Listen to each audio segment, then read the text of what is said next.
Mēs atbraucām uz Barcelonu un filmēt klipu pāri okeānam. Bet sanāca tā, ka mēs pat nevarējām īsti atpūsties. Un, jā, mums pēc 2 stundām lidmašīna, mums ir apzaguši mašīnu, nozaguši kameru. Stikliņš šis nozaguši visu materiālu. Kamera, kur maksā vairāk nekā 2000. Jā, līdz ar to nav materiāls klipam. Tas ir viens. Nav kamera, labi, ka ir otra kamera.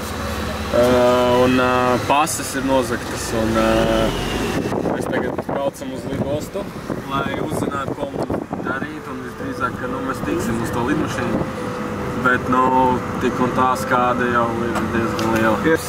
Policija ziņojumi rakstīšana. Jo bija vēl dators, ko nenospēra. Un mēs nebijām vienīgie tajā ielā, bet tā iela ir diezgan tāda, es nezinu, tur brauc mašīnas. Jā, tāda busy iela īstenībā. Es nezinu, kā to var izdarīt.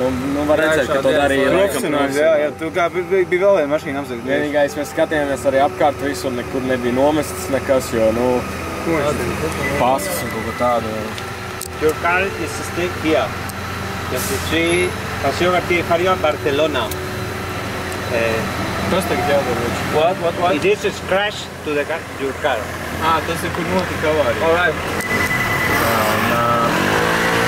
Mums tagad pavada līdz lidostai, līdz lidostas policijai un... Jā, es nezinu. Baigi skumji viss beigās sanāca. Klips būs mazliet savādāks nekā mēs plānojām. Te jau redzēsim.